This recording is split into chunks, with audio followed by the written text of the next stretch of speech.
If you go down to the woods today, keep watching.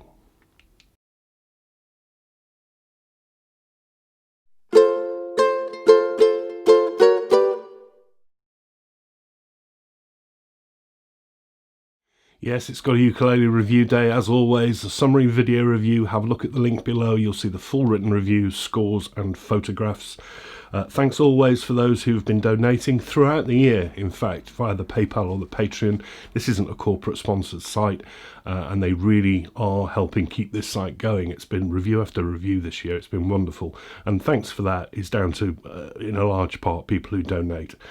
And why not think about subscribing to the GotAUkulele channel? Hit the button down there and you'll get notified of new stuff coming your way. Okay, 2020's been a bit of a year for homegrown shops' own ukulele brands. I've reviewed lots of them. It's a really neat idea when you think about it. Shops are putting their name and their reputation on the line with a brand that they've designed, a model they've designed rather, and it, usually it works. I looked at one from this store. The store is called The Uke Room, run by Matt Stead in the Forest of Dean in the UK.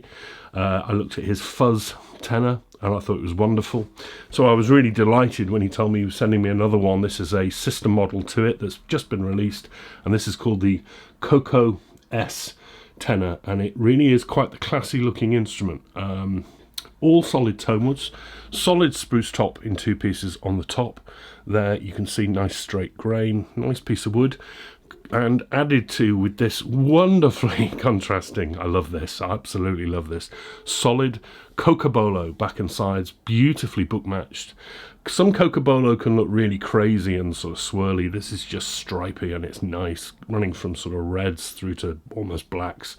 Really nicely done. I really love that contrast between the top and the back and sides. The bridge here is made of rosewood. It's a through body style, so pretty easy to change the strings on. People think they're not, but they are. Really tidily done, not too big. Bone compensated top saddle there. Okay. Decoration gave me a bit of pause for thought as to how I was going to score and write this one. First of all, you've got rosewood edge binding to the top and back with a white purfling strip, which looks really nice.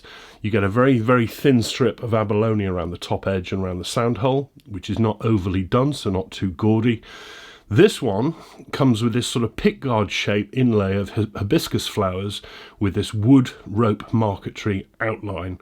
It's not to my tastes. I wouldn't have this, but thankfully Matt realizes that, and these are going to be available with or without the design. For those that like the design, you get this one. For those that don't, you won't get it at all, and I think that's really nice. For that reason, it's not brought the score down on the review, but I do mention it because I have to be honest, it's not my cup of tea. Anyway, there we are. Nice to see that you get the choice. Inside, generally tidy, bit of glue mess on the underside of the top, notched linings, fairly delicate bracing, pretty good actually inside. Moving on, the neck is made of mahogany. Thankfully this is in satin, not in gloss, so nice and slippy and sheeny on the hand. There's a joint at the heel, very hard to spot, and I'm not entirely sure there is a joint at the headstock. If there is, it's next to invisible. It's got a fairly nice flattened profile, sort of a flattened D, and a really comfortable 38mm nut width with 29, almost 30 from G to A, so that's dead roomy like the fuzz was. That's fitted on top with a rosewood, I think it's reconstituted rosewood fingerboard, which is lovely and dark and black, almost like ebony. And instead of side dots, you've got decoration here. So we've got this inlaid hibiscus flower and this forest stag, which is very in keeping with the Forest of Dean aesthetic. I really like that actually. Despite me not going for this, I do like these.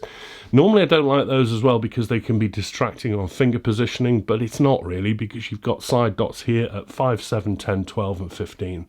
So I really, really like that actually. Frets, incidentally, it's edge bound, so you don't see the fret ends. You get 18 of those and 14 to the body. This is a very nice neck. The headstock shape I always like. It's a slotted style headstock with a veneer of almost piano black ebony under gloss on the headstock there at the top. A lot of space up there, though. It would crying out for a Forest Ukes logo, I would say, but still, maybe I'm nitpicking. And the tuners are unbranded but very good quality metalwork open gears with sort of vintage style buttons. I'm a little bit irritated by that one being fitted slightly on an angle. So, you know, they're very slightly different. So that would irritate me, I'm afraid, Matt. And there we are. And that completes your deal. You get a choice of 2 sets of strings, either the Worths, which are on this, or D'Addario titaniums. You also get the usual and very nice quality Forest Ukuleles padded gig bag. And that is yours for an opening price of £439, which is really not a bad price. Yes, it's Far Eastern, but it's impeccably well made. And there's a lot of appointments and detailing going on this. So £439, same sort of price as the Fuzz was. So I don't think that's too bad at all. Now, Matt's a really discerning guy. If you understood the personal ukuleles he has in his collection, he would not put his name to something that is junk. This is not junk. This is really well put together. Okay, 1 or 2 little foibles like those tuners. I'm not a fan of that decoration, but you can get it without. But everything else is really nice. The gloss is really thin. I can kind of almost see the ripples of the grain in the spruce on the top, which tells me it's very thin. That's really nice. It's not heavy really at 770 grams. I think that's a bit heavier than the Fuzz was, possibly to do with the headstock or the tuners, but it's not uncomfortable. And it's really nicely balanced. Let's have a play. The Fuzz, I really liked how crisp it was, how good the volume was. And as I say, Matt, discerning guy, I'd be surprised if this one was really any worse.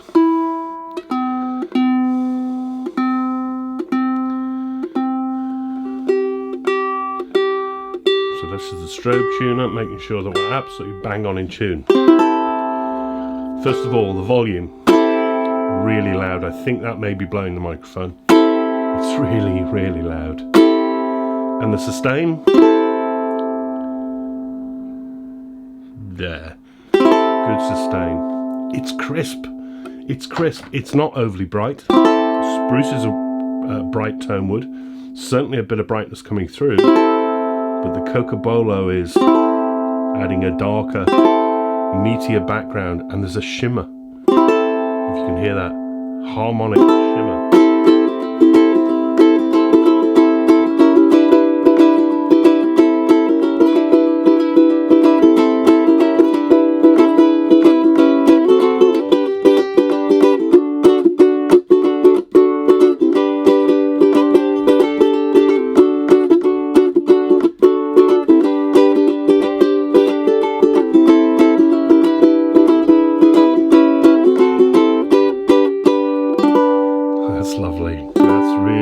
That's put a smile on my face in the way that the Fuzz did. It's got a real sort of jangle and there's a lot going on.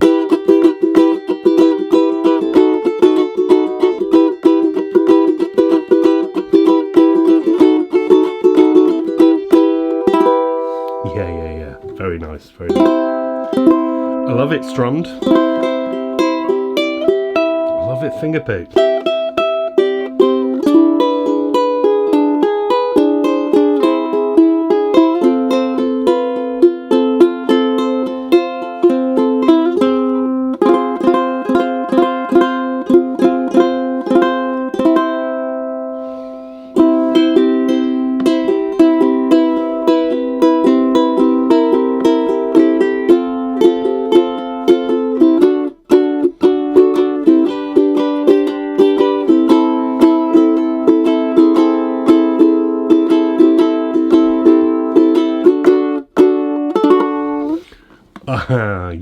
Yeah. That's a really nice sounding instrument. The neck is sublime to play.